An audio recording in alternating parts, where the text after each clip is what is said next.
दोस्तों, आपका फिर से स्वागत है गाली फैक्स में। यह भारत का सबसे गंदा लैंडफिल है। एक गंदा लड़का अपने होठों को दाबकर और चम्मच को पोंछकर साफ कर लेता और फिर रेस्टोरेंट की खिड़की के पीछे एक व्यक्ति से सीखता है। वो कॉफी पीने लगता है। आदमी मुस्कुराता है और फिर कॉफी को हिलाता है। लड़का कॉफी को हिलाना भी सीखता है। उसका नाम सरू है। 2 महीने पहले उसने गलत ट्रेन पकड़ ली थी और अपना परिवार खो दिया। वो पूछने के लिए टिकट ऑफिस आया। दोस्तों, आप अगर हमारे चैनल पर नए हैं तो प्लीज सब्सक्राइब कीजिए और बेल आइकन का बटन दबाना ना भूलें।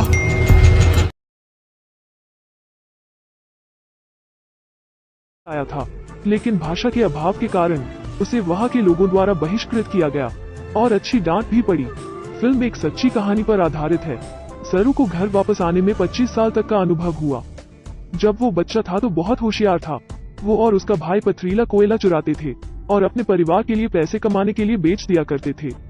हालांकि उन्हें पता चला था वे भी आसानी से इलाके का उपयोग कर सकते थे पहरेदारों से बचने के लिए। और फिर वो चुराए गए कोयले को बाजार में ले आया। बदले में 2 बैग दूध ले लिया। सरू शुक्र यह खाना चाहता था, एक तरह का नाश्ता। तो उसने अपने भाई से पूछा। उसका भाई इसे खरीद नहीं सकता था और कहा कि वो इसे बाद में खरीदेगा। लड़का होशियार था, इसलिए उसने पूरी दुकान खरीदने के लिए कहा। उन्होंने एक दूसरे को देखा और मुस्कुराए, लेकिन भाई की मुस्कान तुरंत गायब हो गई क्योंकि उनका परिवार गरीब था। एक बहन और माँ उसके बड़े होने की प्रतीक्षा कर रही थी। अगले दिन भाई अभी भी पैसा कमाने के लिए कोयला ले जाना चाहता था। सुना है उसका भाई वीकेंड पर वापस आ जाएगा।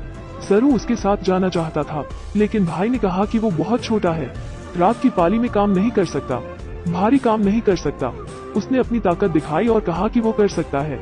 उसने हट करके कुर्सी उठा ली अपने भाई के लिए साबित करने के लिए, और फिर उसने अपने दांत कचकचाए और साइकिल उठा ली। भाई असहाय था और उसे साथ चलने आने के लिए तैयार हो गया। वे बाइक से शहर आए और फिर ट्रेन में चले गए। भाई ने हाथ में बचे हुए $0.067 देखे और छोटा भाई सो रहा था। वो अब और इंतजार नहीं कर सकता था। भाई ने पाया कि वो सरू को जगह नहीं पाया, इसलिए उसने उसे बेंच पर छोड़ दिया और उससे कहा कि वो दूर न जाए। जब तक वो वापस नहीं आया तब तक वो राह देखेगा तो उसे शुगर ये के एक बड़े बैग से पुरस्कृत करेगा। सरू जाग गया और अपने भाई को नहीं देखा। वो अपने भाई की बात भी भूल गया। वो उसे खोजने के लिए हर जगह गया और पूछताछ की जगह में पूछताछ की। दरअसल वो ट्रेन में सो गया था। जब वो उठा, ट्रेन के बाहर का नजारा तेजी से पीछे जा रहा था। ट्रेन के अंदर ट्रेन के शोर को छोड़कर जो कुछ बचा है वो उसकी चीख है। चिल्लाते चिल्लाते थक गया। सरू ट्रेन की खिड़की पर झुक गया और सो गया। पता नहीं कितना समय हो गया था। ट्रेन स्टेशन पर आ गई और फिर यह धीरे धीरे फिर से शुरू हो गया। क्योंकि यह स्टेशन खाली था, इसलिए यह वहाँ नहीं रुकी। तो सरू का मदद के लिए चिल्लाना भी नजरअंदाज किया गया। वो सो गया और फिर उठ गया। जब वो भूखा था, उसने बचे हुए सेब के टुकड़ों को कुतर दिया। अंत में जब वो स्टेशन से उतरा, उसने भीड़ को निकलने का जोखिम उठाया। उस पल में यह उनके घर से 1600 किलोमीटर दूर था। बच्चे ने फट्टे का एक टुकड़ा लिया, पहने हुए सैंडल की एक जोड़ी पर कदम रखा, पटरियों पर चला गया। यह महिला धोखेबाज थी। उसने उससे पूछा कि वो घर क्यों नहीं गया। उन्होंने कहा कि वो खो गया था। तो दयालु महिला उसे घर ले गई, उसे खाना दिया, उसे शरबत दिया, उसे नहाने में मदद की और सोने से पहले उसे कहानी सुनाई। यदि आप वास्तव में सोचते हैं कि महिला दयालु है, फिर आगे आप भी झांसे में आ गए हैं। अगले दिन एक आदमी आया। उन्होंने चिंताओं को दूर करने के लिए उस धोखाधड़ी के तरीके का भी इस्तेमाल किया और उसने सरू को खड़े होने के लिए कहा। उन्होंने ऊपर से नीचे तक मूल्यांकन किया। लड़का ठीक वही है जिसे हम चाहते हैं। आपको उसकी अच्छी देखभाल करनी चाहिए। शुद्ध आंखें सब किसी के भी पार देख सकती है। जब महिला ने उसे दोबारा सॉफ्ट ड्रिंक पिलाई, सरू बदल गया था। जबकि महिला लिपस्टिक लगाती है, क्षणिक लापरवाही से वो जल्दी से कमरे से भाग गया। किस्मत से सड़क किनारे भिखारी बच्चे बहुत दयालु थे। उन्होंने उसे गत्ते का एक टुकड़ा दिया। वो उस नरमी से झुक गया जिसे उसने अभी उठाया। कांपते हुए सो गया, लेकिन धमकी देने के कारण वो जागृत हो गया। यह मानव तस्करों का एक समूह था। वे भिखारियों के बच्चों को जबरन ले गए। सरू ने भागने का जोखिम उठाया।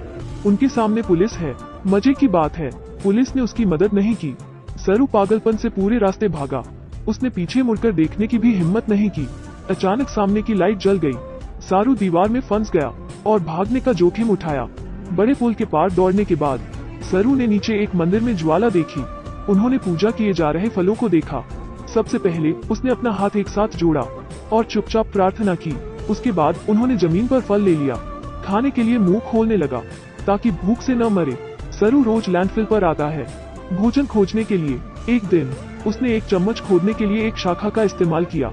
वो गली में बैठ गया और चम्मच को आगे पीछे रगड़ा। रेस्टोरेंट की खिड़की के पीछे से बैठे आदमी की तरफ देखा। आदमी ने एक घूंट पी, लड़कों ने भी एक घूंट पिया। वो आदमी बुरा नहीं है। वो उसे थाने भी ले जाता है। पुलिस जब पूछती है उसकी माँ का नाम, सरू को सिर्फ इतना याद है कि वो उसे माँ कह रहा है।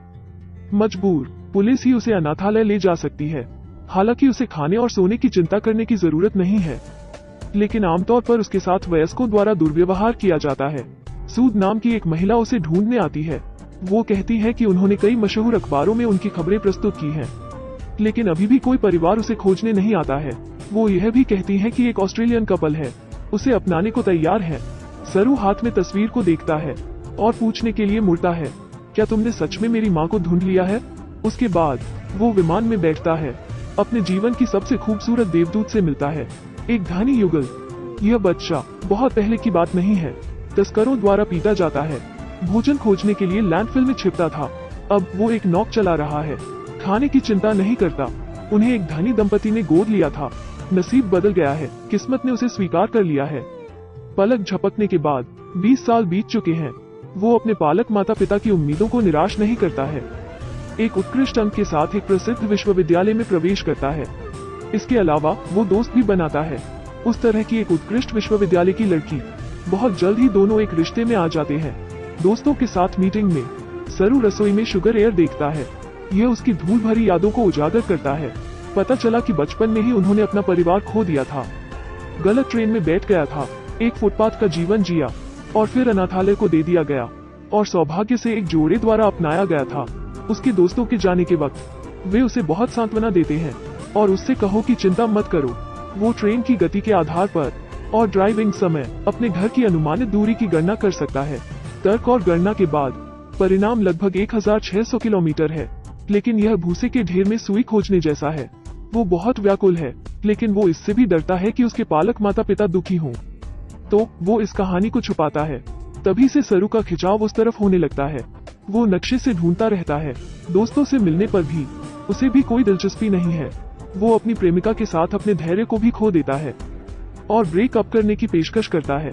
वो पागल आत्मदोष में पड़ जाता है। इस जीवन में रहने के लिए खुद को दोषी मानते हैं, जबकि उसका परिवार दूसरी दुनिया में पीड़ित है। उसका दिल दर्द कर रहा है जैसे कि चाकू से काटा जा रहा हो। वो कलम और कागज खरीदने के लिए सुपरमार्केट जाता है, एक रास्ता खोजने की योजना बनाने के लिए हर जगह जा रहा है और बदले में अभी भी कोई खबर नहीं है। बहुत ज्यादा सोचना और बेचैनी होना उसे अक्सर दृष्टिभ्रम देखने लगता है। यह जानने के बाद उसके पालक माता पिता चिंतित हैं। पता चला कि उन्होंने सरू को गोद लिया था, इसलिए नहीं कि उनके बच्चे नहीं हो सकते थे। यह सिर्फ इसलिए था क्योंकि वे बच्चे को दुख में बचाना चाहते थे। उनके जीवन को बेहतर बनाने के लिए उनके पालक माता पिता ने उन्हें अपने बड़े प्यार से गले लगाया। इस कहानी से सरू को लगता है कि वो बहुत स्वार्थी है। वो वापस अपने आवास में चला जाता है। पर्चों से भरी दीवार को देखकर संक्षेप में अधिक से अधिक गलत सोचता है। उसके दिल में गुस्सा भरा है। वो कई वर्षों के अपने प्रयासों को याद करता है। उसकी आंखें आंसुओं से गीली हैं। वो हार मानने को तैयार नहीं है, लेकिन वो असहाय है। उसके शांत होने के बाद वो नक्शे पर एक कोलियरी का पता लगाता है। यह जगह के समान है जहां उसकी बचपन की यादें थी। उसके आंसू गिर जाते हैं। 25 साल पहले की यादें उसके दिमाग में तुरंत प्रकट होती है। सबसे पहले वो जिसके साथ यह रोमांच की बात करता है उसकी प्रेमिका है। उसे अपने पालक माता पिता का प्रोत्साहन मिलता है। वो अपने घर वापस आने के रास्ते पर चिंतित कदम उठा रहा था। छोटा सा गांव, परिचित ईंटों से बना घर, उसके भाई और बहन का आकार याद नहीं है। वो निराश है और दीवार को लात मारता है। अंत में भगवान अभी भी उससे मजाक करते हैं। तभी एक बूढ़ा आदमी आता है। वो सरू को एक कोने में ले जाता है। यह उसकी माँ है, लेकिन वो उसे एक नजर में पहचान लेती है। माँ, सरू, मुझे आपको खोजने में मुश्किल हुई। यह पता चला है कि वो उस वर्ष खो गया था। उस रात उसके भाई ने उसे खोजने के लिए बहुत कुछ किया। दुर्भाग्य से वो ट्रेन की चपेट में आ गया और उसकी मौत हो गई।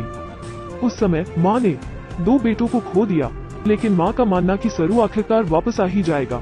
एक समय 25 साल का इंतजार करने के बाद यह फिल्म एक सच्ची कहानी पर आधारित है। सरू भी अपना नाम गलत याद रखता है। उसका असली नाम शेरू है, यानी शेर।